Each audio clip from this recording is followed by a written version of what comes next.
திருச்சிற்றம்பலம் தில்லையம்பலம்.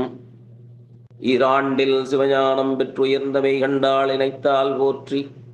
நாராண்ட பல்லடியார் கருள் புரிந்த நந்தி நற்றாள் போற்றி. நீராண்ட கடந்த நகர் மறைஞான சம்பந்தர் நிகழ்த்தாள் போற்றி. சீராண்ட தில்லை நகர் உமாவதியார் செம்பதுமத் திருத்தாள் போற்றி. எல்லாம் வல்ல காஞ்சி காமகோடி பீடாதிபதி ஜெகத்குரு ஸ்ரீ சங்கர விஜயேந்திர சரஸ்வதி சுவாமியினுடைய பொன்னார் திருவடி போதுகளை மணமொழி மெய்களால் வணங்கி, எங்களை எல்லாம் இது போன்ற நல்ல ஒரு அருட்துறையிலே ஆற்றுப்படுத்தி கொண்டிருக்கக்கூடிய ஸ்ரீ பெரியவர்களுடைய குருவர்களையும் எம் கல்லூரி முதல்வர் ஐயா அவர்களுடைய வழிகாட்டுதலையும் இந்த நேரத்திலே நினைந்து போற்றி, இதை சிறப்பான முறையில் இங்கே ஒருங்கிணைத்து கொண்டிருக்கக்கூடிய எம் தமிழ்துறை தலைவர் முனைவர் ஜே ராதாகிருஷ்ண ஐயா உள்ளிட்ட பேராசிரியர் பெருமக்கள், மேலும் இதிலே இணையத்தின் வழியாக இணைந்து சைவ சித்தாந்தத்தை பயிலுவதற்காக ஆர்வத்தோடு காத்து கொண்டிருக்கக்கூடிய சித்தாந்திகளாக விளங்கி கொண்டிருக்கக்கூடிய உங்கள் அனைவருக்கும் இந்த நேரத்திலே அடியேனுடைய மாலை வணக்கங்களை முதற்கண் உரித்தாக்கி, நம்முடைய ஸ்ரீ சங்கரா மற்றும் சங்கரா கலை மற்றும் அறிவியல் கல்லூரியின் தமிழ்துறையின் சார்பாக பல்வேறு நிகழ்வுகளை நடத்தி கொண்டிருக்கின்றோம். அதில் ஒரு அங்கமாக சைவ சித்தாந்த வகுப்பும் இணையத்தின் வழியாக தொடர்ந்து நடைபெற்று கொண்டிருக்கிறது. இதில் துறை தலைவர் அவர்கள் முதலிலே குறிப்பிட்டது போல பேராசிரியர் பெருந்தகை முனைவர் அருணை பாலராவாயன் ஐயா அவர்கள் வெளிநாடுகளுக்கு செல்ல வேண்டிய ஒரு சூழல் இருந்ததனாலே அந்த இடத்தை அந்த இடைவெளியை நிரப்பக்கூடிய வகையிலே அடியேனுடைய வகுப்பானது அமைந்திருக்கிறது. பிறகு அவர்கள் வந்த பிறகு அவர்கள் அதை தொடர்ந்து நடத்துவதாகவும் இசைவு தெரிவித்துள்ளார்கள் என்பதையும் இந்த நேரத்திலே தெரிவித்துக் கொண்டு, ஐயா அவர்கள் ஒரு பெரிய சைவ சித்தாந்த சாகரம். அவர்கள் அளவிற்கு இல்லை என்றாலும் அடியேனுடைய சிற்றறிவுக்கு எட்டிய வரையில் பெருமானுடைய திருவருள் உள்ளிருந்து உணர்த்தக்கூடிய வகையில் இந்த வகுப்புகளை அடியேன் நிறைவு செய்கிறேன் என்பதையும் இந்த நேரத்திலே முதலிலே தெரிவித்துக் கொண்டு, சென்ற வாரம் இறுதியாக ஐயா அவர்கள் நிறைவு செய்திருந்த பகுதி பிரமாணவியல் என்று சொல்லக்கூடிய பகுதியை நிறைவு செய்திருந்தார்கள். ஏறக்குறைய பாடல் என்று பார்க்கின்ற பொழுது, புத்தகத்தினுடைய அடிப்படையிலே பாடல் என்று நாம் பார்க்கின்ற பொழுது 4வது பாடலை நிறைவு செய்து, அதை தொடர்ந்து இது எல்லாமே முழுக்க பிரமாணங்களை பற்றி சொல்லிக் கொண்டிருக்கக்கூடிய பகுதி. அதிலே 10 வகையான பிரமாணங்கள் இருக்கின்றது என்பதை மணிமேகலை உள்ளிட்ட நூல்களிலே இருந்து நமக்கு எடுத்து காட்டினார்கள். அந்த 10 வகையான பிரமாணங்களையும் நம்முடைய சைவ சித்தாந்தமானது 3 பிரமாணங்களுக்குள்ளே கொண்டு வந்து அந்த 3 பிரமாணங்களை பிரதானமாக வைத்துக்கொண்டு நம்முடைய முப்பொருள் கொள்கையை நிறுவுகிறது என்பது அறிஞர்கள் நமக்கு வகுத்து கொடுத்திருக்கிற ஒரு நெறியாகும். 10 வகையான பிரமாணங்கள் இருந்தாலும் அதிலே 3ஐ நாம் ஏற்றுக்கொள்கிறோம். சைவ சித்தாந்தம் அதிலே 3 பிரமாணங்களை முதன்மையாக வைத்துக்கொண்டு நம்முடைய முப்பொருள் உண்மையாகிய பதி பசு பாசம் உண்டு என்பதை விளக்கி செல்கிறது என்பது நம்முடைய அருள்நந்தி சிவாச்சாரியார் அவர்கள் நமக்கு வகுத்து கொடுக்கக்கூடிய நெறியாகும்.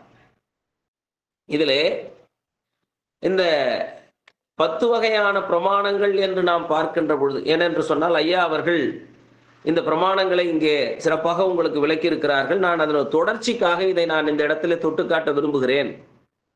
ஏன்னா இந்த அளவைகள் எந்த அளவிற்கு முக்கியம் என்பது நாம் உள்ளே செல்ல செல்ல அதை நாம் விரிவாக புரிந்து கொள்வோம். அதில் 10 அளவைகள் அவர்கள் சொல்லுகின்ற பொழுது காண்டல், கருதல், உரை, அபாவம், பொருள், ஒப்பு, ஒழிவு, உண்மை, ஐதீகம், இயல்பு என்று இருக்கக்கூடிய 10 அளவைகள். நம்முடைய பாடத்திட்டத்திலேயே கூட சுபக்கத்திலே அருள்நந்தியார் 7வது பாடலிலே இதை அப்படியே 10 அளவைகளை சொல்லுகிறார். அளவை புத்தகத்தில் நீங்க அவங்கவுங்க கையில் புத்தகம் இருக்குது, அதை நீங்கள் எடுத்து பார்த்துக்கலாம். இது நம்ம யாராவது அடியார்கள் விருப்பப்பட்டால் அதை நீங்கள் ஸ்க்ரீனில் கூட அந்த பாடல்களை நம்ம நடத்துகிற பாடல்களுக்கு நேராக வரா மாதிரி நீங்கள் அதை பதிவிடவும் செய்யலாம். ஏன்னா துறைத்தலைவர் அப்படி சொல்லியிருந்தாங்க, அந்த மாதிரி யாராவது விருப்பம் இருந்தால் அவங்களை ஷேர் பண்ண சொல்லுங்கள் அப்படின்னு. யாராவது அதுக்கு வாய்ப்பு இருக்குங்களா? யாராவது ஷேர் பண்ண முடியுமா பாடலை?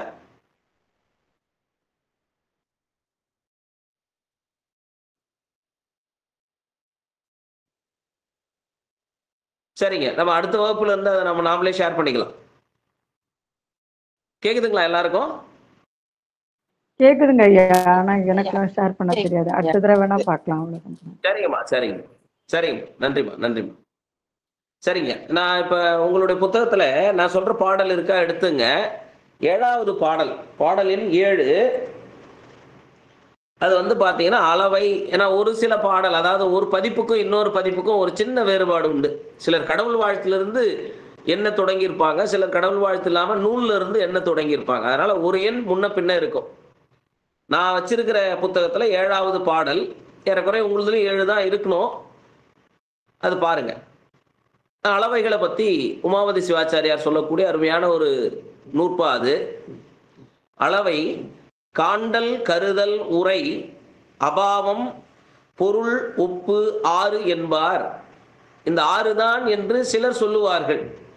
அங்கே சிலர் என்பவர்கள் யாருன்னு கேட்டீங்கன்னா, இப்ப நாம் அந்த சுபக்கம் என்பதே நம்மை போன்ற அகசமயத்தில் இருக்கக்கூடிய பிற சமயவாதிகளுக்கான விளக்கத்தை சொல்லக்கூடியதுதான் இந்த சுபக்கம்.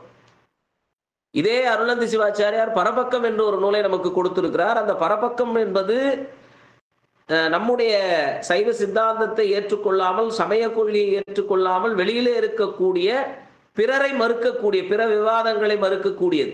அதனால இங்க சிலர் என்பது நம்முடைய கொள்கைகளை தேவையான இடங்களிலே பயன்படுத்தி கொள்ளக்கூடிய சிலர். அதை நீங்க அப்படி மனசுல வச்சுக்கிட்டா போதும். அவர்கள் என்ன சொல்லுவார்கள் என்றால், இந்த அளவைகள் என்பது 6 என்பர். அது என்னென்ன? காண்டல் கருதல் உரை அபாவம் பொருள் ஒப்பு என்பர் சிலர். அளவை மேலும் அது மட்டும் இல்ல, மேலும் இன்னும் சில பேர் என்ன சொல்லுவாங்கன்னா, இதோடு மட்டும் இல்லாம உண்மை ஒழிவு உண்மை ஐதீகம் இயல்பென 4 அளவை காண்பார். இன்னும் சில பேர் இதுல இன்னும் 4 அளவைகளை கூடுதலா வைத்துக்கொண்டு அளவிடக்கூடியவர்களும் உண்டு. அவை இயற்றின் மேலும் அறைவர் அவையெல்லாம். இதுதான் உமாவதி சிவம் அது நமக்கு அருளந்தியார் நமக்கு சொல்லக்கூடிய செய்தி. அவையெல்லாம் மேற் சொன்ன இந்த 10 அளவைகளையும் நாம் எதற்குள்ளாக கொண்டு வந்து அடக்கி விடலாம் என்று சொன்னால், 3 அளவைக்குள்ளே கொண்டு வந்து விடலாம். அந்த 3 அளவைகள் எது என்றால், அது ஒன்று காண்டல், மற்றொன்று கருதல், மூன்றாவதாக இருப்பது உரை. இந்த 3 அளவைகளை நீங்கள் மறக்காமல் நீங்கள் எடுக்கக்கூடிய குறிப்பேடிலே குறித்து வைத்துக் கொள்ள வேண்டும். சைவ சித்தாந்தம் இந்த 3 அளவைகளை வைத்துதான் இறைவன் உண்டு, இந்த உலகை படைக்கின்றான், வினை உண்டு என்பதையெல்லாம் நிறுவுவதற்கு இந்த 3 அளவைகளை வைத்துக் கொள்கிறது. இந்த 3 அளவைகள் இதில் வடமொழியிலே இதற்கான சொல் பிரயோகங்களாக சொல்லக்கூடியது காண்டல் என்பது காட்சி. காட்சியைத்தான் நாம் பிரத்யக்ஷ பிரமாணம் என்று குறிப்பிடுகிறோம். பிரத்யக்ஷமா நானே பார்த்தேன், அம்பாள் அப்படியே பிரத்யக்ஷமானாள், சுவாமி அப்படியே பிரத்யக்ஷமா வந்தார் அப்படின்னா, நம்முடைய இந்த புலன்களால, குறிப்பா நம்முடைய கண்ணால நாமே நேராக சென்று பார்த்தல் பிரத்யக்ஷம் ஒன்று. இரண்டாவது கருதல். கருதுதல் என்பது அனுமானம் என்று நாம் அதை வடமொழியிலே சொல்லுகிறோம். அனுமானித்தல்.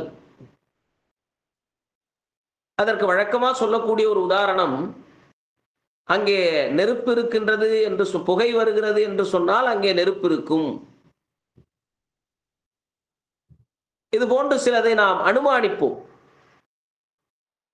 இப்ப இந்த மாதிரி ஏன் காலதாமதம் என்றால், இன்றைய தினம் திருமண நாள், கூட்ட நெரிசலினாலே போக்குவரத்து தடையாக இருந்திருக்கலாம் என்பதையெல்லாம் நாம் அனுமானித்து அதை ஏற்றுக்கொள்கிறோம்.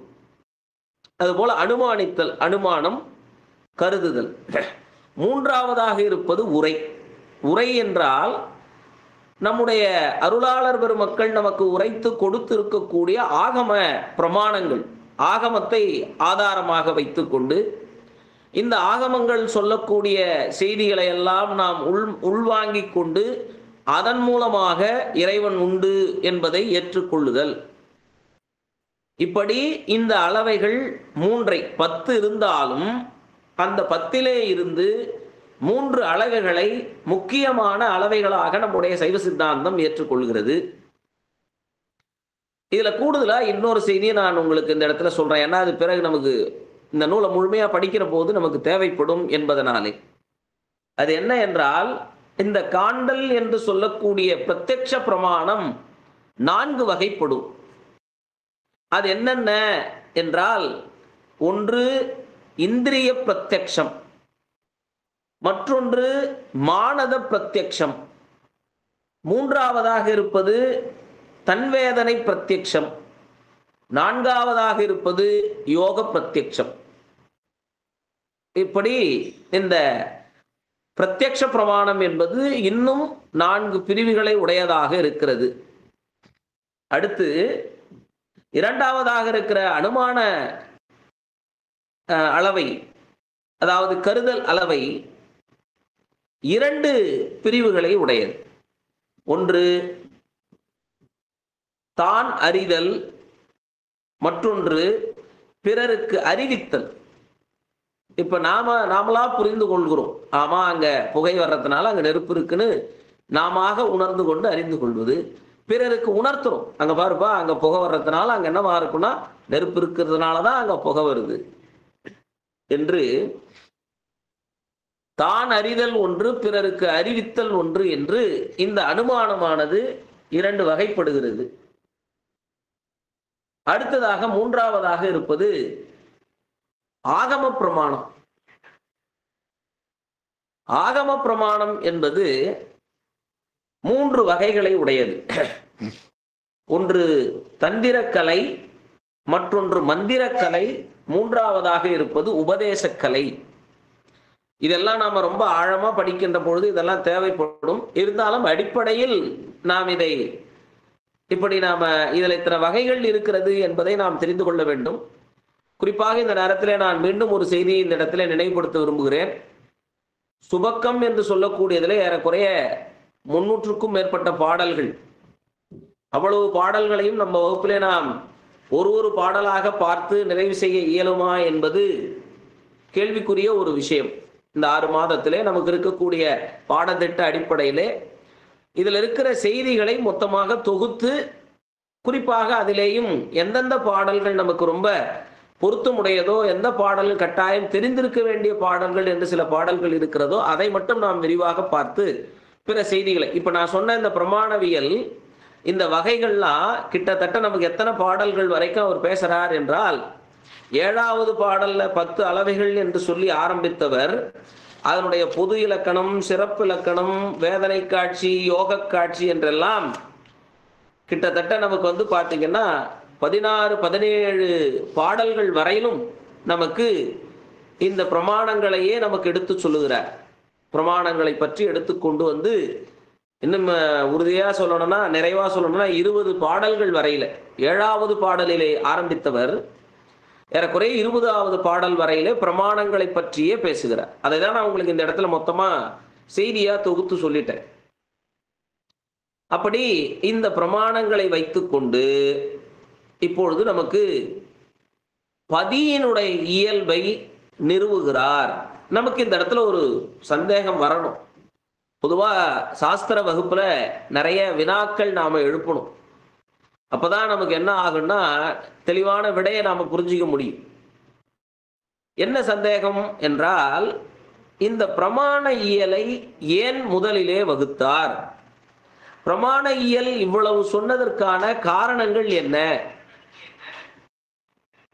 இந்த பிரமாணத்தை நாம் அறிந்து கொள்வதால் என்ன பயன் என்பதை நாம் முதலிலே உணர்ந்து கொள்ள வேண்டும். இந்த பிரமாணங்களை வைத்துக் கொண்டுதான் நம்முடைய ஆசிரியர் நமக்கு எதை விளக்கப் போகிறார் என்றால், பதி என்பது உண்மை, இறைவன் என்பவன் உண்டு, அந்த இறைவன் தான் இந்த உலகை படைக்கிறான் என்பதை நமக்கு இங்கே விளக்கப் போகிறார். இப்போ ஒரு பொருளை நாம் பார்க்கிறோம் அல்லது ஒரு பொருளை நாம் வாங்குகிறோம் என்று வைத்துக்கொள்ளும். இன்றைக்கெல்லாம் அறிவியல் ரொம்ப வளர்ந்துருச்சு. சாதாரணமா குழந்தைகளை கடைக்கு கூட்டும் போய் நாம ஒரு பொருள் வாங்கினா கூட குழந்தைகள் நமக்கு அறிவுரை சொல்றாங்க. அது எப்ப தயாரிச்சுதுன்னு பாருங்க, யாரு தயாரிச்சிருக்கிறாங்கன்னு பாருங்க, அதை தாண்டி அதுல இன்னும் எவ்வளவு நாளைக்கு அது பயன்படுத்தலான்னு பாருங்கன்னு அந்த எக்ஸ்பைரி டேட்டை பார்க்குற அளவுக்கு நமக்கு நம்முடைய வாழ்க்கை சூழல் மாறி இருக்குது, அறிவியல் வளர்ந்திருக்கிறது. அப்ப இந்த பொருளை நாம் எடுத்து பார்க்கின்ற பொழுது அந்த பொருளிலே நமக்கு என்ன தெரிகிறது என்றால், இதை தயாரித்த ஒருவன் இருக்கின்றான், தயாரித்த நிறுவனம் என்று ஒன்று இருக்கிறது, இந்த பொருளினுடைய தோற்றம் என்று ஒன்று இருக்கிறது, இந்த பொருளினுடைய முடிவு என்று ஒரு நாள் நிர்ணயிக்கப்பட்டிருக்கிறது, அதுவரையில் தான் இதை பயன்படுத்தணும். இது போன்ற செய்திகளை எல்லாம் நாம் ஒரு பொருளை வாங்குகின்ற பொழுதும் தெரிந்து கொள்கிறோம். இதில் என்ன பெரிய ஆச்சரியம் என்றால், இதை தெரிந்து கொள்ளக்கூடிய நாம் இந்த பொருளை, இந்த பொருள் போல இருக்கக்கூடிய, உலக பொருள் போல இருக்கக்கூடிய இந்த உடம்பையும் படைத்தவன் ஒருவன் இருக்கின்றான், அவனால் தான் நாம் படைக்கப்பட்டிருக்கின்றோம் என்ற ஒரு உண்மையை நாம் மறந்து விடுகின்றோம். நாம் மறந்து விடுகிறோமோ இல்லையோ, பிற சமயங்கள் இதை ஏற்றுக்கொள்வதில்லை. அதை தான் இவர் காரணங்கள் ஏதுக்களாலே சொல்லி, காரணங்கள், தக்க காரணங்கள் மூலமாக அதை நிறுவுகிறார். அறிவியல் பூர்வமாக சைவ சித்தாந்தமே இறை கோட்பாட்டை அறிவியல் பூர்வமாக நம்ம பல காரணங்களை சொல்லி, அதுல கூட ஏன் 3 அளவைகளை சொன்னார் என்றால், காண்டல் என்று வருகின்ற பொழுது அதிலே நாம் ஒரு பொருளை நேராக சென்று பார்க்கிறோம், பார்த்து அதனுடைய உண்மையை உணர்ந்து கொண்டு, ஆமாம் இப்படி ஒரு பொருள் இருக்கிறது. அதுல பாத்தீங்கன்னா விகற்பம் நிர்விகற்பம் என்று சொல்லுவார்கள். அதனுடைய பெயர் என்ன, அதனுடைய வகை என்ன என்பதையெல்லாம் உணர்ந்து கொண்டு, நமக்கு எது வரக்கூடாதா, ஐய விபரீத உணர்வுகள் இன்றி. பொருளை நாம பார்த்துட்டோம், நேரா பார்த்துட்டதுக்கு பிறகு அதுல சந்தேகம் வரலாமா, அதுல குழப்பம் வரலாமான்னா வரக்கூடாது. அதனால ஐயம் அங்கே வரக்கூடாது. அடுத்து விபரீதம், ஓ இதுதானா நாம பார்த்தது, இது இப்படிதானா, இது இதுவா மாறி இருக்குமா என்ற இந்த ஐய விபரீத உணர்வுகள் இரண்டும் இன்றி அந்த பொருளை, அதாவது ஒரு பொருளையோ ஒரு விடயத்தையோ உணர்ந்து கொள்வது பிரத்யக்ஷம் என்று அதற்கு இலக்கணம் வகுக்கிறார். இப்ப இருக்கிறதே இந்த 3 அளவைகள்ல எது சிறந்ததுன்னு கேட்டீங்கன்னா, பிரத்யக்ஷ பிரமாணம் தான் உயர்ந்தது. ஆங்கிலத்தில் கூட சொல்லுவார்கள், ஐசா இன் மை ஓன் ஐஸ், நான் என்னுடைய கண்களால் நானே பார்த்தேன். இன்ன வரைக்கும் எந்த விட்னஸ் சிறந்ததுன்னு கேட்டீங்கன்னா ஐ விட்னஸ் தான் சிறந்தது, மற்ற விட்னஸ்லாம் அப்புறம் தான். அப்ப இது உயர்ந்தது. சரி, அதற்காக அதை நாம் வைத்து எல்லாவற்றிற்கும் நாம காட்சி பிரமாணத்தை கொடுக்க முடியுமா என்றால் முடியாது. அப்ப அடுத்து 2 பிரமாணங்கள் என்ன? அப்ப அந்த 2 பிரமாணங்களிலேயும் கூட, அதாவது நாம சொல்லி இருக்கிற அனுமான பிரமாணமாகட்டும், 3ஆவதாக இருக்கக்கூடிய ஆகம பிரமாணமாகட்டும், இதிலேயும் நாம் எதை உணர்ந்து கொள்ள வேண்டும் என்றால், இந்த பிரமாணங்கள் 2ம், எது அனுமானமாகட்டும் அதை தொடர்ந்து வரக்கூடிய ஆகம பிரமாணமாகட்டும், இதை நாம் நேரிலே சென்று பார்க்க இயலாது. அனுமானிக்கின்றோம். முன்னோர்கள் சொன்னதை ஏற்றுக்கொள்கிறோம். முன்னோர்கள் சொல்வதை ஏற்றுக்கொள்ள வேண்டும் என்று இலக்கணம் வகுக்கிறார்கள் நம்முடைய இலக்கண ஆசிரியர்கள். முன்னோர் மொழிபொருளே அன்றி அவர் மொழியும் பொன்னே போல் போற்றுவோம் என்பது இலக்கண சூத்திரம். முன்னவர்கள் சொன்னதை நாம் ஏற்றுக்கொள்ள வேண்டும். அவர்கள் அனுபவத்தின் வாயிலாக உணர்ந்து சொன்னதை நாம் ஏற்றுக்கொள்ள வேண்டும். அந்த 2 அடிப்படையில அங்க நமக்கும் என்ன வரக்கூடாது, ஏற்றுக்கொள்ளுகின்ற பொழுது ஐயம் வரக்கூடாது, விபரீதம் வரக்கூடாது. அனுமானிக்கின்ற பொழுது ஐயம் வரக்கூடாது, விபரீதம் வரக்கூடாது. இப்ப நாம எல்லாம் ஒரு இடத்துக்கு கிளம்பி போறோம்னு நினைக்கிறோம், போயிட்டு பாதி வழி போயிட்டு வீட்டை பூட்டணுமா இல்லையான்னு ஒரு ஐயம் வந்ததுன்னா அந்த பயணமே நமக்கு மகிழ்ச்சியா இருக்க. வள்ளுவர் அழகா பேசுவார், தேரான் தெளிவும் தெளிந்தான் கண் ஐயுறவும் தீரா இடும்பை தரும் என்று அதை குறிப்பிடுவார். அதனால நமக்கு இந்த ஐயம் விபரீதம் இல்லாமல் இந்த நாம பகுதியை அணுக வேண்டும். அப்படி அணுகுகிற பொழுது இந்த காட்சி பிரமாணம், இறைவன் இருக்கிறான் என்பதை நாம் எப்படி காட்சிப்படுத்த முடியும் என்றால் அதற்கு வாய்ப்பு குறைவு. ஏன்னா பெருமான் எல்லா இடத்துலையும் வியாபித்திருக்கிறான். அவனுக்கு என்று ஒரு உருவம் கிடையாது. ஓர் உருவம் ஓர் நாமம் ஒன்றுமில்லார்க்கு 1000 திருநாமம் பாடி நாம் தெள்ளேனம் கொட்டாமோங்கிறார் மாணிக்கவாசக சுவாமி. அப்ப அந்த இறைவனை நாம் எப்படி மட்டும்தான் அறிந்து கொள்ள முடியும் என்றால் அவனை அனுமானத்தினாலும் ஆகம பிரமாணத்தினாலும் மட்டுமே நாம் அவனை உணர்ந்து கொள்ள முடியும். இதில் இந்த 2 பிரமாணங்களையும் சொல்லி, இந்த 3 பிரமாணங்களையும் முக்கியமாக சொல்லி நமக்கு நெறிப்படுத்துகிறார். அதற்கு அருமையான ஒரு உதாரணத்தை சொல்லுவார்கள் சித்தாந்த வகுப்பிலே. பொதுவாக ஒரு மண் பாண்டம் இருக்கிறது, மண் குடம் இருக்கிறது என்று சொன்னால் அந்த மண் குடத்தை செய்த ஒருவன் இருக்க வேண்டும். அதற்கு முதற் காரணமாக இருக்கக்கூடிய மண் தேவை. அது இருந்தாதான் அந்த மண்ணை வைத்து கொண்டுதான் நாம் பானையை வணைய முடியும் என்றெல்லாம் சொல்லி, அப்ப அந்த பானையை பார்க்கின்ற பொழுதெல்லாம் நமக்கு எது சிந்தனைக்கு வரும் என்றால், இதை படைத்தவன் ஒருவன் இருக்கின்றான், இது அவனால் படைக்கப்பட்டது, அது போன்றுதான் நாமும் என்பதை நாம் இந்த இடத்திலே தெளிவுபடுத்திக் கொள்ள வேண்டும். இந்த உலகமும் இறைவனால் படைக்கப்பட்டது. அதுதான் பதியினுடைய உண்மை. பதி என்று சொல்லக்கூடிய இறைவனுடைய இந்த உண்மையை விளக்க தலைப்படுகிறார். பிரமாண இயல் முடிஞ்ச பிறகு பதி உண்மை என்று ஆரம்பிக்கிறார். இது முதல் சூத்திரம். ஏன்னா சிவஞான போதத்திற்கு உண்டான சூத்திரங்களோட அடிப்படையில தான் நம்முடைய அருளந்தி சிவனார் இந்த நூலை நமக்கு அமைத்து கொடுக்கிறார். அதனால இது முதல் சூத்திரத்துல பதி உண்மை. இந்த உலகம் தோன்றி நின்று ஒடுங்குவதால், இந்த உலகம் தோன்றுது, மறுபடியும் பாத்தீங்கன்னா நிலைத்து சில காலம் நிற்கிறது, மீண்டும் பாத்தீங்கன்னா சில காலம் சில யுகாந்திரங்கள் முடிவுலே ஒடுங்குகிறது. இப்ப சமீபத்துல கூட சிவராத்திரி என்பதே நாம் அப்படித்தானே கொண்டாடணும். எல்லாம் அந்த பெருமானுடைய உடம்பிலே சென்று ஒடுங்கி மீண்டும் உத்பவமாகக்கூடிய ஒரு உன்னதமான நாள் என்றுதான் நாம் அதை பார்க்கிறோம். ஆகையினால இந்த உலகம் என்று சொல்லுகின்ற பொழுதே உலகத்தில் இருக்கக்கூடிய அத்தனை ஜீவராசிகளும் தோன்றி நிலைத்து ஒடுங்கக்கூடிய தன்மை கொண்டது. இதை ஒடுக்கக்கூடிய ஒருவன் இருக்கின்றான் என்பதுதான் அவர் இங்கே சொல்ல வர முதல் செய்யுள்.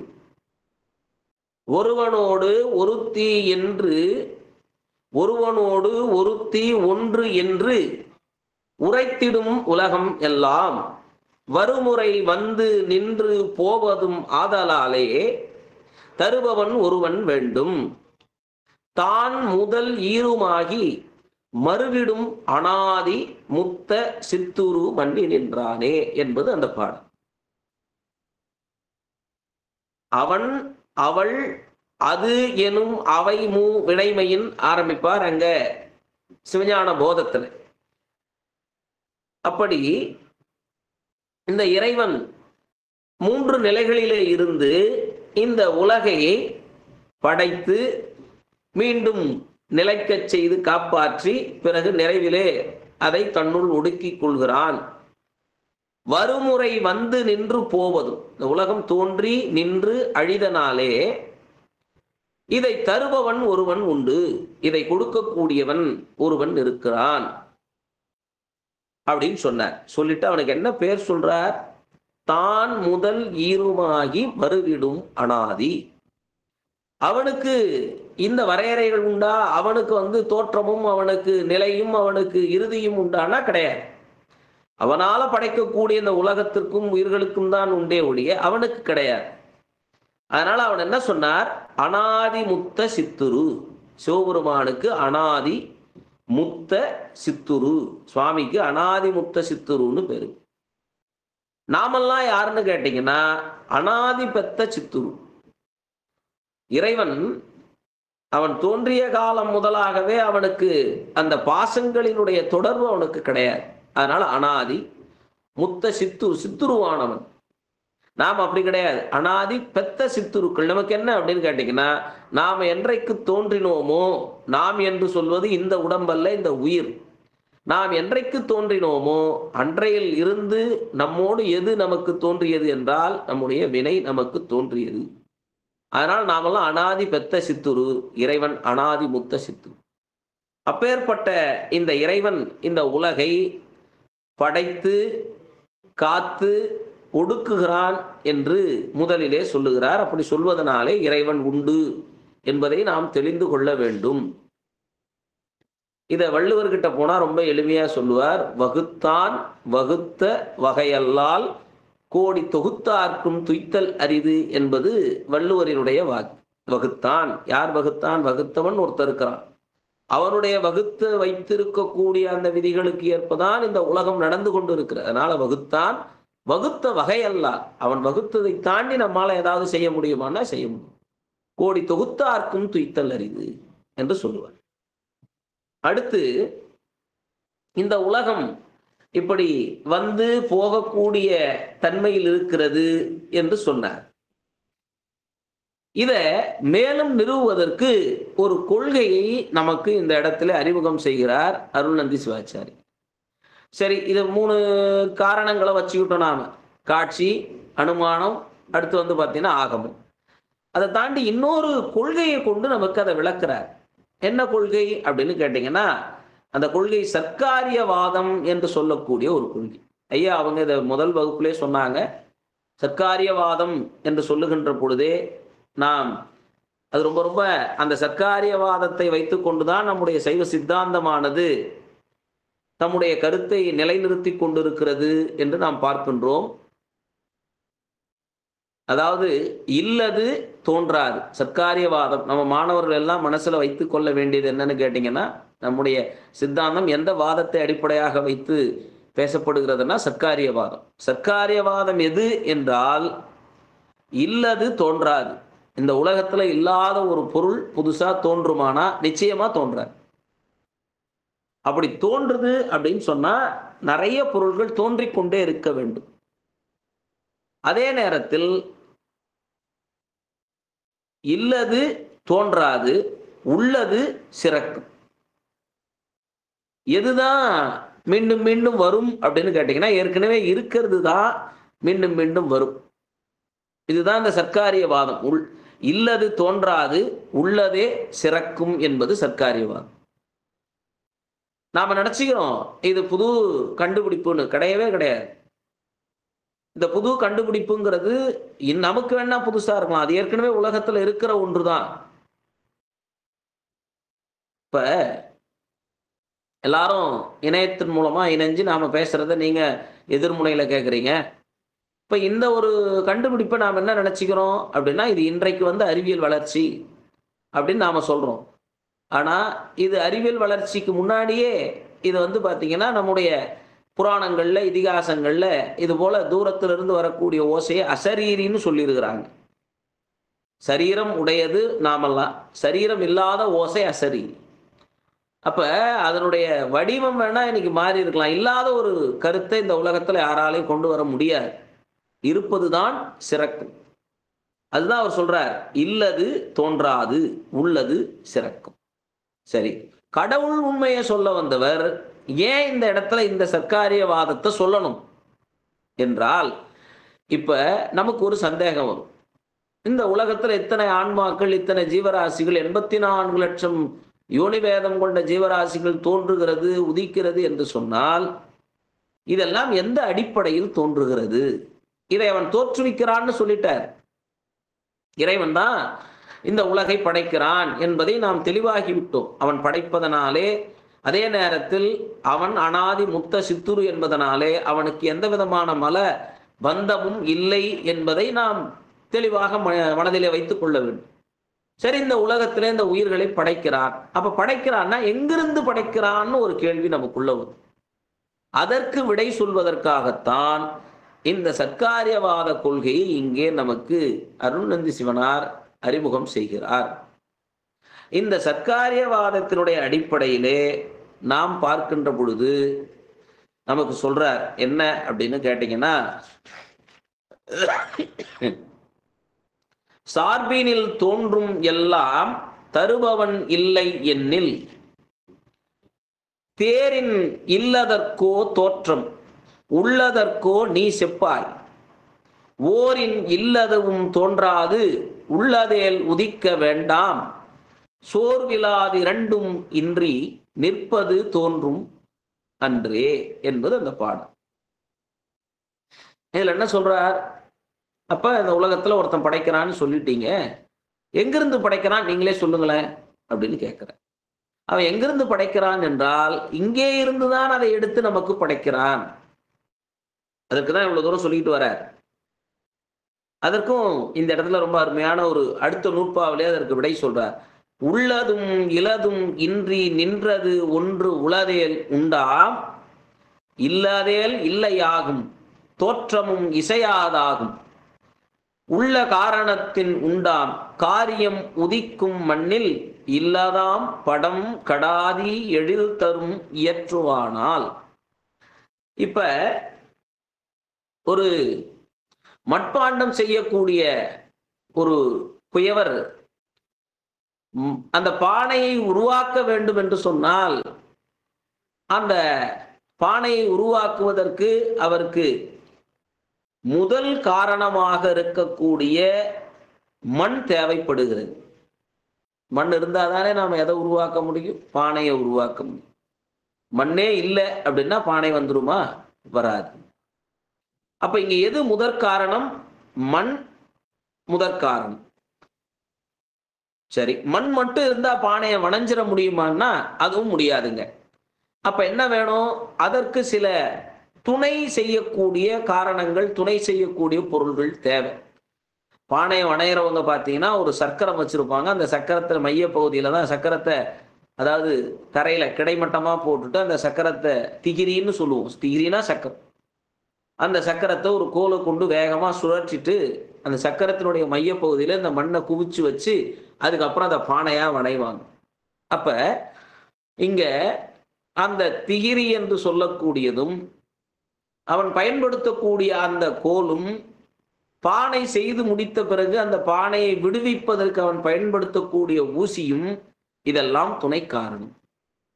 சரி, இப்ப மண் இருக்கிறது, அதே நேரத்துல பக்கத்துல கோல் இருக்குது, திகிரி இருக்குது அப்படின்னா பானை வந்துருமான்னா பானை வராது. அப்ப அங்க என்ன வேணும்? பானையை செய்யக்கூடிய ஒருவன் வேணும். பானையை செய்யக்கூடியவன் தான் இந்த அதாவது முழு முதற் காரணமாக இருக்கக்கூடிய இறைவன். முதற் காரணம் மண், துணை காரணம் சர்க்கரம். அதனுடைய பலன் என்னன்னு கேட்டீங்கன்னா பாத்திரங்கள், மண் பாத்திரங்கள்.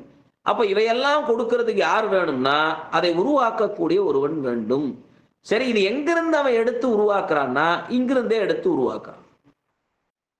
அது எப்படி சார் இங்கிருந்தே எடுத்து உருவாக்குறான் அப்படின்னு கேட்டீங்கன்னா, இப்ப பானையாக வருவதற்கு அந்த மண்ணில் உள்ள அந்த தன்மை ஏற்கனவே நிர்ணயிக்கப்பட்டிருக்கிறது. இது உங்களுக்கு குழப்பற மாதிரி இருந்தா இன்னும் எளிமையான ஒரு உதாரணம் சொல்றேன். இவரும் ஆசிரியரும் இந்த உதாரணத்தை சொல்றார். என்னன்னு கேட்டீங்கன்னா, இப்ப நாம ஒரு விதையை கொண்டு போய் போடணும். அந்த விதையை கொண்டு போய் போட்டோம்னு சொன்னா அந்த விதை முதல்ல முளைச்சி வளர்ந்து மரமாகி பின்பு அதுல கிளைகளை வளர்ந்து அதுக்கப்புறம் அது பூ, காய், கனி என்று வளருது. இப்ப இந்த மரத்தினுடைய அத்தனை அந்த சத்துக்களும் அந்த மரத்திலிருந்து வரக்கூடிய, அது கிளையாகட்டும், பிறகு பார்த்தீங்கன்னா பழமாகட்டும், காயாகட்டும், கனியாகட்டும், எல்லாம் எதுக்குள்ள ஒடுங்கி இருக்கிறது என்றால் அவை அத்தனையும் அந்த விதைக்குள் ஒடுங்கி இருக்கிறது என்பதை நாம் மறந்து விடக்கூடாது. நுண்மையில் அடங்கியும் பருநிலையில் அது வெளிப்படுகிறது. அதுதான், இததான் அவர் சர்க்காரியவாதம்னு சொல்றார். இப்ப நீங்க நல்லா யோசனை பண்ணி பார்க்கணும். பனை விதையை கொண்டு போய் போட்டுட்டு அதுல தென்னை மரத்தை நாம எதிர்பார்த்தால் அது தென்னையை கொடுக்குமான்னா நிச்சயமா கொடுக்காது. அப்ப அதுல எதுதான் வரும் அப்படின்னா, பனை விதையிலிருந்து பனை மரம் தான் வரும், பனங்காய்கள் தான் வரும், பனை ஓலைகள் தான் வரும். தென்னங்காயிலிருந்து தேங்காயிலிருந்து என்ன வரும்? தென்னை மரம் தான் வரும். அப்ப உள்ளது எதுவோ அதுதான் சிறக்கும், இல்லது தோன்றாது. புதுசா வேற ஏதாவது அதுல வர முடியுமான்னா வர வைக்க முடியாது என்பதுதான் இந்த சர்க்காரியவாதம். அதுபோல இந்த உலகில் இந்த ஆன்மாக்கள், ஏன்னா நாம இன்னொரு செய்தியை ஞாபகத்தில் வச்சுக்கணும். இது மூன்றும் அனாதி பொருள். எது மூன்றும் அனாதி பொருள்? பதி அனாதி பொருள், பசு அனாதி பொருள், பாசம் அனாதி பொருள். இது மூன்றும் அனாதி பொருள். பதி மேலும் தூய்மையான பொருள். பசு எப்பொழுதுமே இந்த அதாவது இதை எப்படி சொல்லுவார்கள்னா, அது இடையில இருப்பதனால அதனுடைய அறிவுக்கு ஏற்ற வகையில் அது மேம்பட்ட அறிவை கொண்டால் பதியை சென்று சேருகிறது. அது கீழான அறிவை கொண்டால் அது பாசத்தோடு இணைகிறது. அப்ப இது மூன்றும் அனாதி பொருள். இந்த மூன்று அனாதி பொருளை இந்த நம்ம படைப்பதற்கு இறைவன் இந்த பரு உடலை கொடுப்பதற்கு என்ன செய்கிறான்னா இந்த உலகத்தை படைக்கிறான். இப்ப நமக்கு நீங்க நல்லா புரிஞ்சுக்கணும். உலகை படைக்கிறான்னு சொன்னா பானையை வணைஞ்சிட்டான், சரி சார், அது வணையறதுக்கு ஒரு காரணம் வேணும் இல்ல? அது வணையறதுக்கான முதற் காரணம் ஒண்ணு வேணும் இல்ல? உயிரை இந்த உலகத்துல படைக்கணும்னு இறைவன் தீர்மானிச்சுட்டான். எப்படி படைப்பான்? எந்த உடம்பை கொண்டு படைப்பான்? எங்கிருந்து அந்த உயிர் வந்தது? ஒரு முறையும் ஒரு உயிரா இறைவன் படைச்சிட்டே இருந்தான்னா இந்த உயிர் தொகுதி கூட்டம் ஏற்கனவே அளவில்லாத இந்த உயிர் தொகுதி கூட்டம் இருக்கு. அப்ப இதெல்லாம் என்ன ஆகுது? இந்த உயிர் வினை வயத்தால் இந்த உலகில் ஒரு பரு உடம்பை பெற்று அந்த வினையை நுகர்ந்து மீண்டும் இந்த வினை நிறைவு பெறுமாயின் இந்த உயிர் திரும்பி சென்று சேர்கிறது. இது எதை போல? இதுதான் உள்ளது தோன்றும். இந்த ஆன்மா இங்கே வந்து தோன்றும். இல்லாதது ஒன்று புதுசாக வராது. இல்லது தோன்றாது, உள்ளதே சிறக்கும். இந்த சர்க்காரியவாதம் ரொம்ப முக்கியமானதுங்கய்யா. எல்லாரும் சர்க்காரியவாதத்தை வந்து நீங்க மறக்கவே கூடாது. உங்களை யாராவது கேட்கலாம், சைவ சித்தாந்தம் நான் இத்தனை ஆண்டுகளா படிக்கிறேன் அப்படின்னு சொல்ற போது, சரி சைவ சித்தாந்தம் எப்படி நிறுவுது அப்படின்னு கேட்டா நீங்க இந்த சர்க்காரியவாதத்தை சொல்லணும். அதனால இந்த சர்க்காரியவாத செய்தியை இங்க சொல்லி நமக்கு நம்முடைய அருணந்தி சிவனார் நம்மை ஆற்றுப்படுத்துகிறார். இதுல இந்த உடலை போலவே, உயிரை பத்தியே இங்க பேச்சு இல்லைங்க, இந்த உடலை போலவே உலகமும் நின்று ஒடுங்கும். இந்த உலகமும் எதால் ஆனது என்றால் இந்த உலகமும் இறைவனால் படைக்கப்பட்டது. இதுவும் சில காலம் இருக்கும், அப்புறம் இறைவனிடத்துல ஒடுங்கும், மீண்டும் இறைவன் நினைச்சா படைப்பான் என்று நாம் பார்க்கிறோம். காயத்தின் அழிவு தோற்றம் கண்டனம் உலகில் காணா நீயித்தை உரைத்தவாரிங்கு எனில் நிகழ்த்தும் உண்மை மாயத்த உலகம் பூ நீர் தீ வழி வானம் ஆதியாய இத்தால் ஒன்றின் ஒன்று தோன்றி நின்று அழிதலாலே. இதெல்லாமே இந்த உலகத்துல நாம பார்க்கக்கூடிய அத்தனை பொருள்களுமே தோன்றி நின்று ஒடுங்கக்கூடியவை என்று நாம் தெரிந்து கொள்ள வேண்டும். இதை அப்படி சொல்லிக்கிட்டே வர இவ்வளவும் இதுலயும் வந்து பாத்தீங்கன்னா ஏறக்குறைய ஒரு 30-40 பாடல்களுக்கு மேல இந்த செய்திகளை நமக்கு சொல்லிக்கிட்டு வரார்.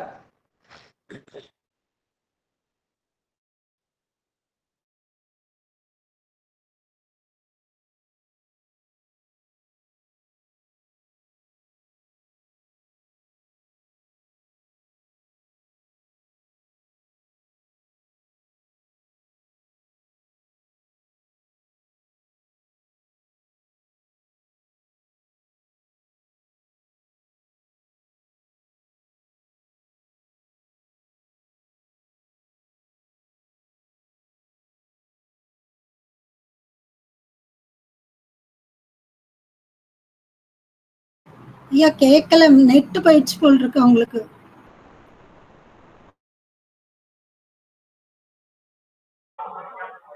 ஐயா ஐயா கேக்குதுங்களா? நீங்க பேசுறது கேக்குது. ஆனா ஐயா தெய்வசிவாமி ஐயாவோட குரல் ஐயாவே கேட்கல. இல்லைங்கய்யா, ஐயாவே இல்லை சொல்லுங்க.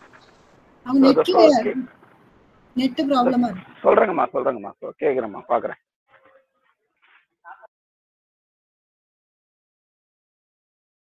லெஃப்ட் வந்துருச்சு ஐயா. இதோ கால் பண்ணி பாக்குறேங்கம்மா, ஐயாவை கால் பண்றேங்கம்மா.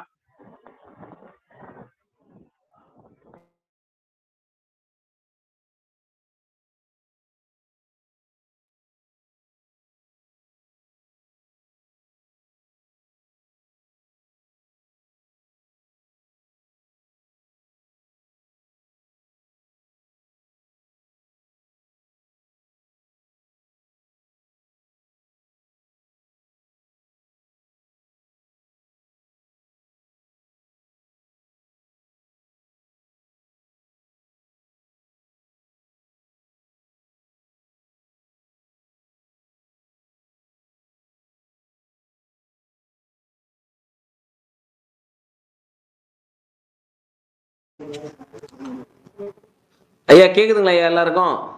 இப்ப கேக்குதுங்க ஐயா. கேக்குது. சரிங்கம்மா சரிங்க. ஓகே. அது என்னன்னு ஏதோ ஒரு இடையூறு, அதனால அது திடீர்னு கட் ஆயிடுச்சு, வேற ஒண்ணும். சரிங்க. அப்ப இது போல உலகம் ஒடுங்குகிறது, உலகம் தோன்றுகிறது, இதனுடைய துணை காரணங்கள் எல்லாம் சொல்லி கொண்டு வந்தவர் அடுத்து நமக்கு எதை சொல்றாருன்னா, சரிங்க சார், இப்ப எதை வச்சு சுவாமி இந்த உலகத்தை படைக்கிறான்? ஏன்னா இப்ப முதற்காரணம் ஒண்ணு வேணும் இல்ல. இந்த பானையை அணைவதற்கு இந்த குயவனுக்கு எப்படி மண் முதற் காரணமா இருக்கிறதோ, அதனால இந்த உலகத்தை படைக்கக்கூடிய இறைவனுக்கு எது முதற் காரணமாக இருக்கிறது என்பதை அடுத்த பாடல்ல சொல்றார். இந்த பாட்டு ரொம்ப முக்கியமான பாட்டு, இதை நீங்க நினைவுல வச்சுங்க. பாடல் ஆரம்பம் காரண அணுக்கள் கெட்டால் காரிய உலகு இன்று எண்ணில் காரணம் மாயையாக காரியம் காணலாகும். காரணம் மாயை என்னை காண்பதிங்கு அணுவே எண்ணில் காரணம் மாயையே காரியம் அணுவில் கண்டால் என்று ஒரு பாடல் வகுக்கிறார். நாம் என்ன நினைச்சிடக்கூடாது என்றதை இந்த இடத்துல நமக்கு உணர்த்துறாருன்னா, அதாவது சைவ சித்தாந்தத்தை பொறுத்த வரைக்கும் எல்லாமே தடை விடை.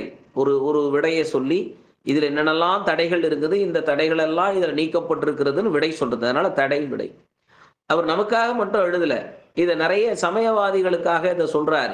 இந்த தடையை நீங்க சொன்னீங்கன்னா இப்ப இதெல்லாம் அணுக்களால இது நடக்குது. ஏன்னா சில சமயங்கள் அப்படி சொல்லுது. இந்த அணுத்திரள் கூட்டம் அதை வச்சுதான் சுவாமி படைக்கிறார்னு சில சமயங்கள் ஏற்றுக்கொள்கிறது. நம்முடைய சைவ சித்தாந்தம் அதை ஏத்துக்கல. சைவ சித்தாந்தம் எதை ஏற்றுக்கொள்கிறதுனா, மாயையை தான் இறைவன் முதல் காரணமாக வைத்துக் கொண்டு இந்த உலகத்தை படைக்கிறான். அதனால நீங்க எதை முதற் காரணம் என்று எண்ணிக்கொள்ளக்கூடாது என்றால் அணுக்கூட்டங்களை, ஏன்னா எல்லா பொருளுமே அணுவால் ஆனது என்று நாம் பார்க்கிறோம். அந்த அணுக்கள் தான், அதுதான் நம்ம பிறப்பதற்கு காரணமா இருக்குதுன்னு எண்ணிவிடக் கூடாது என்பதற்காக மாயை முதற் காரணமாக வைத்துதான் இறைவன் இந்த உலகை படைக்கிறான் என்பதை நாம் தெரிந்து கொள்ள வேண்டும். அப்ப இந்த உலகம் தோன்றுவதற்கு எது முதற் காரணம் என்று சொன்னால் மாயையே முதற் காரணம். சரி, அது எப்படி நிறுவலாம் என்று அடுத்து சொல்ற. மாயைதான் இந்த உலகிலே முதல் காரணம். அதற்கான சில பிரமாணங்கள், அதற்கான சில சான்றுகளை நமக்கு கொடுக்கிறார். தோற்றமும் நிலையும் ஈரும் மாயையின் தொழிலது என்றே சாற்றிடும் உலகம் வித்து சாகாதி அணுக்கள் ஏற்றதேல் ஈண்டு நிற்கும் இல்லதேல் இயைவது இன்றாம் மாற்றம் நீ மறந்தாய் இத்தால் மாயையை மதித்திடாயே. இது என்ன சொல்றாருன்னா, நம்ம முதல்ல சொன்ன அந்த செய்தி தான். நான் உங்களுக்கு அந்த செய்தியை முதல்ல சொல்லிட்டேன், பாட்டை இப்ப படிக்கிறேன்.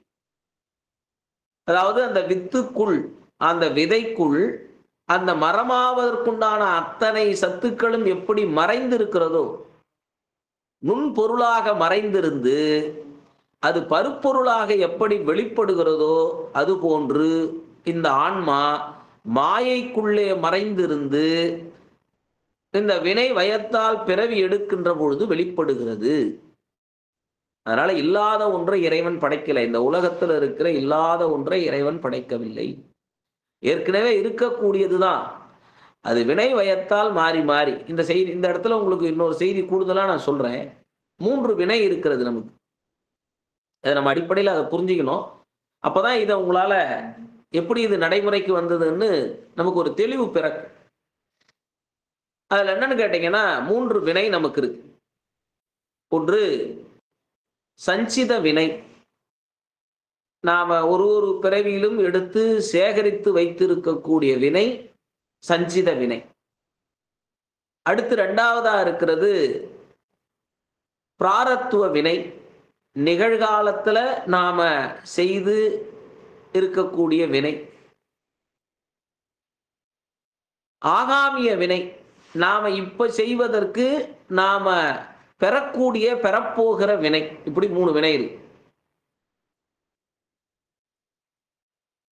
இதுல இந்த உடம்பு, சிலர் கேட்டாங்க, நம்மளை நேராவே கூட இறைவன் சுத்த ஆன்மாவா படைச்சிடலாமே, படைக்க முடியாதா என்றால், முதல்ல நீங்க நல்லா புரிஞ்சுக்கணும், நம்ம எத்தனாவது பிறவியில் இருக்கிறோம் நமக்கு தெரியாது. நாம எடுத்த முதல் பிறவியில இறைவன் நம்மளை தூய்மையான ஆன்மாவாதான் இந்த உலகத்துக்கு அனுப்புகிறான். ஆனா எப்படி அனுப்புகிறான், எதனால அனுப்புகிறான்னா, நாம பண்ண அந்த சஞ்சித வினையில ஒரு பகுதி எடுத்து நமக்கு இந்த உடம்புக்கு உண்டான உயிரை படைத்து நீ இந்த இன்ப துன்பங்களை அனுபவித்து கொண்டு வான்னு கொடுக்குறோம். நாம இங்க பிறவிக்கு வந்துட்ட பிறகு நாம் என்ன பண்றோம் அப்படின்னா, அந்த வினைய ஏற்கனவே சேகரித்து வச்சிருக்கிற அந்த சஞ்சித வினையை குறைக்கணுமே ஒழிய, ஆனா நம்ம அப்படி பண்றது இல்லை. இங்க வினையை பெருக்கிறோம், வினை அதிகமாக்கிக்கிறோம். அப்ப என்ன ஆகுதுன்னா, இப்ப வினை அதிகமாக அதிகமாக அது நல்வினையாகனா இருக்கலாம், தீவினையாகனா இருக்கலாம். வாரியார் சுவாமி அழகா சொல்லுவார், விலங்கு ஒண்ணுதான், அது பொண்ணுல போட்டாலும் விலங்கு தான், இரும்புல போட்டாலும் விலங்கு தான். அப்ப நாம இங்க என்ன பண்றோம் அப்படின்னா, நல்வினை தீவினைன்னு சொல்லக்கூடிய 2 வினைகளை செய்து நாம நம்முடைய வினையை பெருக்கிக் கொள்கிறோம். இப்ப நாம நியாயமா எதற்கு இந்த பிறவி எடுத்தோம், வினையை கழிப்பதற்கு பிறவி எடுத்தோம். ஆனா நாம் என்ன பண்றோம், வினையை பெருக்கிக்கிறோம். நமக்கு இந்த பிறவி முடியுதுன்னு வச்சுங்க, இந்த பிறவி முடிஞ்சிருச்சு அப்படின்னா, இதுல நாம செய்திருக்கிற அந்த வினைகள் எல்லாம் மறுபடியும் எதுல போய் சேரும் அப்படின்னு கேட்டீங்கன்னா, இந்த சஞ்சித வினையில போய் சேரும். அப்ப எப்ப நம்முடைய வினை சமமாகணும்னு பார்க்கணும். இரு வினை ஒப்பு என்று நம்முடைய சைவ சித்தாந்தம் சொல்லு. ஆகினால பெருமான் இதெல்லாம் எங்க போய் ஒடுங்குதுன்னு கேட்டீங்கன்னா, மாயையில போய் ஒடுங்குது. அந்த மாயையில இருந்துதான் இறைவன் இந்த உலகை படைக்கிறான் அப்படின்னு சொன்னார். இப்ப நமக்கு மாயை அப்படின்னா என்ன அப்படிங்கிறதுல ஒரு சந்தேகம் வரலாம். இயல்பா இதை நம்ம தொடர்ந்து கேட்டுக்கிட்டு வரோம்னா நமக்கு இந்த சந்தேகம் வரும். அப்ப சுவாமி இங்க என்ன விளக்குறார் அப்படின்னா, மாயை, அதை பற்றி இங்க ஒரு விளக்கத்தை கொடுக்கிறார். பொதுவா மாயை என்பது 3 மாயை. நான் உங்களுக்கு அதை செய்தியா சுருக்கி சொல்றேன். 3 மாயை நம்ம இடத்துல இருக்கிறது. ஒண்ணு சுத்த மாயை, இன்னொன்று சுத்த மாயை, இன்னொன்று அசுத்த மாயை. இதை நாம் இப்படி புரிஞ்சுக்கலாம். 3 படிநிலை. முதல் நிலையில இருப்பது சுத்த மாயை. அங்க எந்த விதமான அதாவது பாசங்களோ மல கண்மங்களோ சேராமல் இருக்கக்கூடியது சுத்தமாய். இன்னும் எளிமையா புரியணும்னா, இந்த வீட்டுல எல்லாம் செக்கு அடிச்சு எண்ணெய் கொண்டு வருவாங்க பாத்திரத்தில். இப்ப நிறைய பேர் அதை வீட்டுல யாரும் செக்கு ஆடுறது இல்லை, எல்லாம் கடையில வாங்கிறோம், டபுள் ரீஃபைண்டர் வாங்குறோம். இப்போ அதெல்லாம் போய் மறுபடியும் என்ன சொல்லிட்டான் மருத்துவர்கள்லாம், பழைய கடலை எண்ணெய் செக்கில் அடித்த எண்ணெயே சாப்பிடுங்க, அதான் ஆரோக்கியம்னு சொல்லிட்டாங்க. 20 வருஷத்துக்கு முன்னாடி ஒரு பெரிய சேஞ்ச். விளம்பரம் பூரா என்னன்னா ரிஃபைண்டர் ஆயில்னு இருந்தது. இப்போ எல்லாம் மரச்செக்கு எண்ணெய்னு விற்கிறான். அது ஒரு காலத்தில் இப்போ கூட கிராமத்தில் செக்கு அடித்து அந்த எண்ணெயை கொண்டு வந்தாங்கன்னா, அந்த தெரிகிற மாதிரி இருக்கிற அந்த கண்ணாடி பாத்திரத்துலையோ தூக்குலையோ அதை ஊற்றி வைப்பாங்க. நீங்கள் அதை பார்த்தீங்கன்னா தெரியும், கீழே இருக்க அது என்ன செக்கு அடித்து அந்த பாத்திரத்தில் வாங்கின உடனே ஒரு 2 நாள்ல பாத்தீங்கன்னா மேல இருக்கிற முதல்ல இருக்கிற பகுதி நல்லா தூய்மையா தெளிவா தெளிஞ்சு இருக்கும். நடுப்புற இருக்கிற பகுதி கொஞ்சம் தெளிஞ்சுக்கிட்டே இருக்கும். அடியில இருக்கிற பகுதி அவ்வளவு கசடு அழுக்கோடு இருக்கும். பெரும்பாலும் தாய்மாரெல்லாம் இருக்கிறாங்க, அவங்களுக்கெல்லாம் அதை தெரிஞ்சிருக்கும். அதுல இது போல இந்த இந்த எண்ணெய் எப்படி 3 பகுதியா இருக்கிறதோ அதே போல இந்த உலகம் 3 மாயைகளை கொண்டிருக்கு. அதுல மேல முதல் நிலையில இருக்கிறது சுத்த மாயை. அந்த சுத்த மாயையில எந்த விதமான அழுக்கும் இருக்காது. என்ன அழுக்கு? மல கண்மங்கள் இருக்காது. சரி, அப்ப அதுல இருந்து இறைவன் நம்மளை படைக்க முடியுமான்னா அதுல இருந்து படைக்க முடியாது. சரி, அடுத்து 2வது என்ன? சுத்தா சுத்தம். அந்த சொல்ல நீங்க அழகா சொன்னீங்கன்னா சுத்தா சுத்தம், சுத்தம் அசுத்தம் ரெண்டும் சேர்ந்தது. கொஞ்சம் சுத்தம் இருக்கும், கொஞ்சம் கலப்படம் இருக்கும், அப்படி இருக்கிற ஒரு நிலை. அப்ப இந்த சுத்தா சுத்த மாயையில என்ன இருக்குன்னா மல கண்மங்கள் அங்க விரவி இருக்கும். அதுக்குதான் என்ன பேரு அப்படின்னு கேட்டீங்கன்னா பிரகிருதி மாயைன்னு பேருங்க. மேல இருக்கிற அந்த சுத்த மாயைக்கு இன்னொரு பேரு சுத்த பிரபஞ்சம். இடையில இருக்கிற அந்த சுத்தா சுத்த மாயைக்கு பேர் என்னன்னு கேட்டீங்கன்னா சுத்தா சுத்த பிரபஞ்சம்னு சொல்றாங்க, சொல்லலாம். அதே நேரத்துல அது பிரகிருதி மாயை. 3வதா இருக்கிறது அசுத்த மாயை, அசுத்த மாயா புவனம். இந்த அசுத்த மாயா புவனத்துக்கு தான் நாம் என்ன சொல்றோம் அப்படின்னு கேட்டீங்கன்னா இதுல தான் எல்லா மலங்களும். இப்ப நாம 3 மலமுடையவர் நாம வச்சிருக்கிறோம் இல்லை? சகலர், விஞ்ஞானகலர், பிரளயாகலர் அப்படின்னு 3 மலமுடையவர்கள். அப்ப இந்த உலகத்தை இறைவன் படைக்கின்ற பொழுது எங்கிருந்து இந்த ஆன்மா எங்கே போய் ஒடுங்குகிறது? இப்ப ஏன் சுவாமி இங்க மாயையை பேசணும் அப்படின்னா இப்ப எங்க ஒடுங்குதுன்னு தெரிஞ்சாதானே எங்கிருந்து வருதுன்னு நமக்கு தெரியும். நீங்க நல்லா புரிஞ்சுக்கணும். படைக்கிறவன் ஒருத்தர் இருக்கிறான், அது முடிச்சுட்டாரு. அதுதான் பதியினுடைய இயல்பு. படைப்பவன் ஒருவன் இருக்கின்றான், அவன் தான் இந்த உலகை படைக்கிறான். அப்ப கூட இருக்கிறவன் கேட்கிறான், அப்ப எங்கிருந்து படைக்கிறான்? சரி, எங்கிருந்து படைக்கிறான்னா படைக்கக்கூடிய இடத்த சொல்லணுமே. அவன் எங்கிருந்து படைக்கிறான்னா எதிலிருந்து எடுத்து படைக்கிறான்னா மாயையிலிருந்து எடுத்து படைக்கிறான். சரி, மாயையிலிருந்து எடுத்து படைக்கிறான்னா அப்ப அவன் மாயைக்கு உட்பட்டவனான்னு ஒரு கேள்வி வரும்.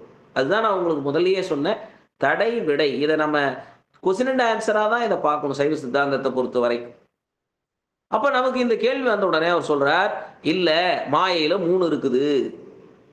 அந்த 3ல சுத்த மாயை என்பது இறைவனுக்கு உண்டானது. அது எந்த விதமான மல கண்மங்கள் இல்லாத ஒரு நிலை.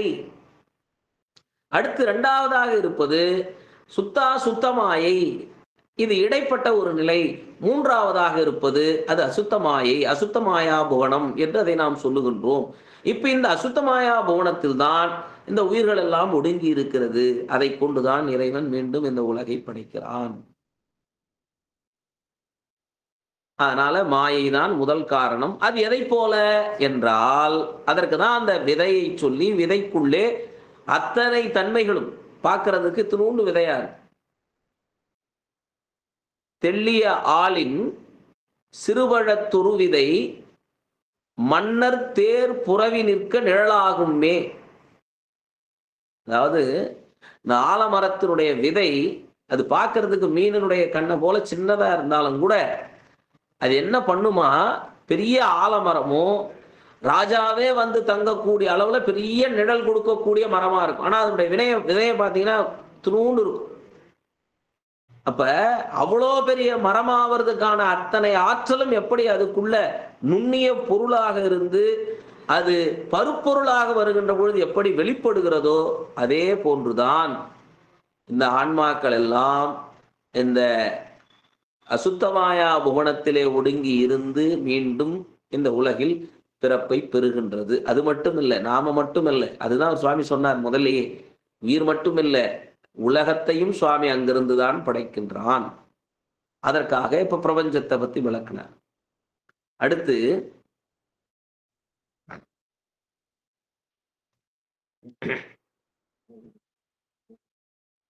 உலகம் இறைவனாலேயே தோற்றுவிக்கப்பட்டு ஒடுக்கப்படுகிறது என்று ஒரு கருத்தை முன்வைக்கிறார்.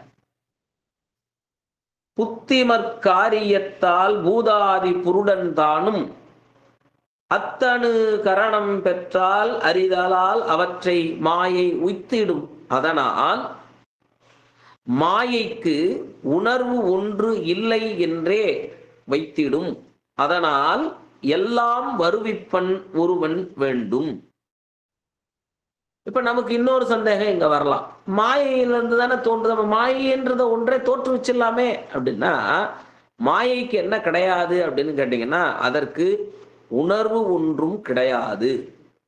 இதை நம்ம எப்படி புரிஞ்சுக்கணும்? எல்லா மண்ணும் தானா பானை ஆகி விடுவதில்லை. மண் இருக்குது சார், மண் அப்படியே தானா குழைச்சி தானே பானை ஆயிடுதான்னா கிடையாது. பானை ஆயிட முடியுமா? ஆக முடியாது. அதுபோல இந்த முதற்காரணமா இருக்கிற மாயை அப்ப இந்த உலகத்துல எல்லா பொருளையும் படைச்சிட முடியுமான்னா படைத்து விட முடியாது. ஏன்னா மாயைக்கு உணர்வு ஒன்றும் இல்லை. அதனால என்ன வேணும்? வருவிப்பன் ஒருவன் வேண்டும்.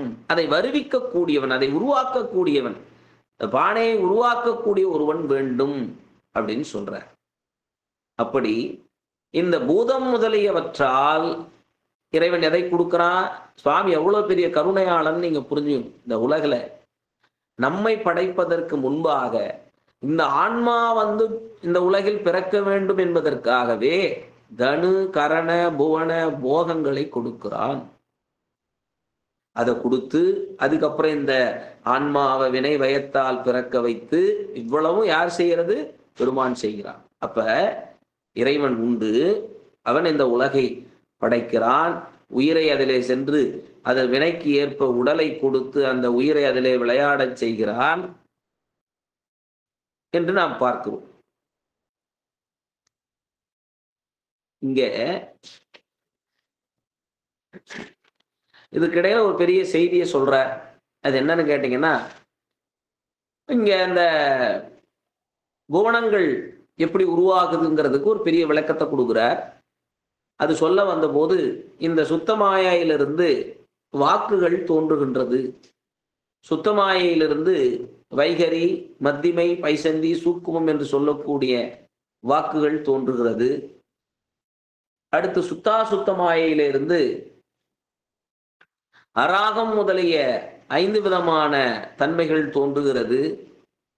அதற்கு பிறகு அசுத்தமாயிலிருந்து 24 தத்துவங்கள் தோன்றுகிறது. இதை விட நாம 2ஆ பிரிக்கலாம். 2ஆ பிரிக்கின்ற பொழுது ஒன் சொற்பிரமாணம், இன்னொன்று பொருட்பிரமாணம். அதை வச்சு இறைவன் படைக்கிறான்னு சொல்ற. இது ரொம்ப அதிகப்படியான செய்திங்கிறதுனால நேரா சொல்லிடுறேன். இதெல்லாம் கொண்டு இறைவன் இந்த உலகை படைக்கிறான். அப்படி படைத்தவன் இந்த வாக்குகளை பத்தி தான் ஏறக்குறைய 40வது பாடல்ல இருந்து 48வது பாடல் வரையிலும் இந்த வாக்குகளை பத்தி சொல்றார். இந்த வாக்குகளுடைய தன்மை என்ன, அது எதோட இருக்கும், எதோட பொருந்தும் பொருந்தாதெல்லாம் சொல்லிக்கிட்டு வந்தவர். அடுத்து 49வது பாடல்ல வருகின்ற பொழுது தரக்கூடிய இறைவன், இந்த உலகை தரக்கூடிய இறைவன் எதிலிருந்து தருகிறான் என்பதற்கு விடை சொல்றார். அவன் கொடுக்கிறான்னா அவன் எங்கிருந்து கொடுக்கிறான் சார்? எங்க இருந்து கொண்டு கொடுக்கிறான்? நீங்க நல்லா புரிஞ்சுக்கணும். உலகை படைக்கிறான்னா அவன் இந்த உலகத்துல நின்று கொண்டு உலகை படைக்கிறான் அப்படின்னு அர்த்தமாகுதா? இப்ப உலகத்துல அவன் நிற்கிறான்னா அவனுக்கு ஏதாவது இந்த மலவாசனைகள் தொடர்பு ஏற்படுமா என்பதெல்லாம் இங்க விளக்குறார். மண்ணினில் கடாதி எல்லாம் வருவது குலாலனாலே, எண்ணிய உருவமெல்லாம் இயற்றுவன் ஈசன் தானும், கண்ணு காரியங்கள் எல்லாம் காரணம் அதனில் காண்பன், பண்ணுவதெங்கே நின்று இங்கு என்றிடில் பகரக்கேள் நீ. எப்படி இந்த குயவன் எல்லாத்தையும் கொடுக்கிறானோ அது போல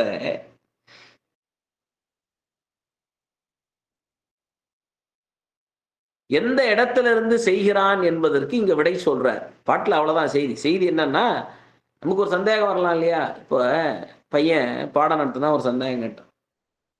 என்னன்னு கேட்டீங்கன்னா, ஒரு அசுரன் இந்த உலக பாயா சுருட்டி எடுத்து போய் ஒழிச்சிட்டாம்பா அப்படின்னு சொன்ன போது, நம்ம வழக்கமா ஐயா அவரு சண்முகசுந்தர ஐயா சொல்ற நகைச்சுவை தான். அப்படி சுருட்டினான்னா அவன் எங்க நின்று சுருட்டினான்னு பையன் கேட்டான்னு ஒரு பழைய ஜோக் ஒன்று சொல்லுவாங்க. அதுபோல இப்ப நாம இந்த உலகத்துல இறைவன் இந்த உலகை படைக்கிறான்னா அவன் எங்க நின்று கொண்டு படைத்தான்? இந்த உலகிலே நின்று கொண்டு இந்த உலகை எப்படி படைத்தானா, இல்ல அவன் வேற இடத்துல இருந்து கொண்டு இந்த உலகை படைத்தானான்ற கேள்வி எல்லாம் நமக்குள் வரும். எவ்வளவு ஆழமா அவங்க அதை சிந்திச்சு சொல்றாங்க பாருங்க. அப்படிங்கிறதுக்கு விடை சொல்ல போறார். தருபவன் நிராதாரமாய் நின்று தருகின்றான். அவனுக்கு எது தேவையில்லை? இறைவனுக்கு ஆதாரம் தேவையில்லை. அவன் நிராதாரம், எந்தவித ஆதாரமும் இல்லாமல் அவன் இந்த இடத்துல நின்று கொண்டுதான் இந்த உலகை படைக்க வேண்டும் என்ற கட்டாயம் அவனுக்கு கிடையாது. அதனால அவன் நிராதாரமாய் நின்று கொண்டு நமக்கெல்லாம் ஆதாரமாக இருக்கக்கூடிய இந்த உலகத்தை கொடுக்கிறான். சீலமோ உலகம் போல தெரிப்பரிது அதனால் நிற்கும் கோலமும் அறிவாரில்லை ஆயினும் கூறக்கேள் நீ ஞாலம் ஏழினையும் தந்து நிறுத்தி பின் நாசம் பண்ணும் காலமே போல கொள்நீ நிலை செயல் கடவுள் கண்ணே. அவனுக்கு இதுதான் உலகம், இங்கிருந்து கொண்டுதான் அவன் படைக்கணும்னு கட்டாயம் கிடையாது. அவன் நிராதாரமாக இருந்து கொண்டு, அந்த வார்த்தை ரொம்ப அற்புதமான வார்த்தை. அவன் அவன் அவன் எதையும் போய் பற்ற வேண்டியதில்லை. ஒன்றத்தை பற்றி கொண்டுதான் அவன் உதவணும்னு அவசியம் இல்லை. ஏன்னா அவன் தான் எல்லாருக்கும் பற்றுக்கோடு. ஆகையால் அவன் பற்றாமல் இருந்து இந்த உலகை படைக்கின்றான். ஏன்னு நீங்க நல்லா கவனிக்கணும்.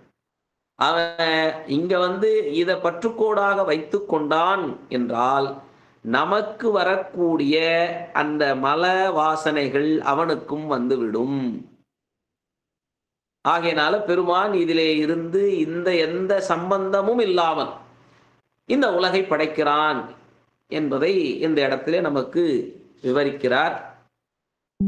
பிறகு இதுல ரொம்ப அருமையான செய்தி என்னன்னு கேட்டீங்கன்னா, இந்த முத்தொழில் 3 தொழில் படைக்கிறான்னு சொல்லிட்டோம் இல்லையா? படைத்தல், காத்தல், அழித்தல், இந்த 3 தொழில் அவன் செய்யறதுனால அவனுக்கு ஏதாவது இந்த உலக சம்பந்தம் வந்து விடுமா என்பதையெல்லாம் தொடர்ந்து விவரிக்கிறார்.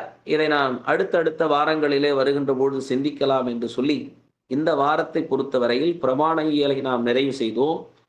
பிறகு இறைவன் உண்டு என்பதற்கான காரண காரியங்களை அவர் எடுத்து சொல்லக்கூடிய வகையிலே முக்கியமாக சர்க்காரியவாதம் என்ற ஒன்றை நாம் இதிலே சிந்தித்தோம்.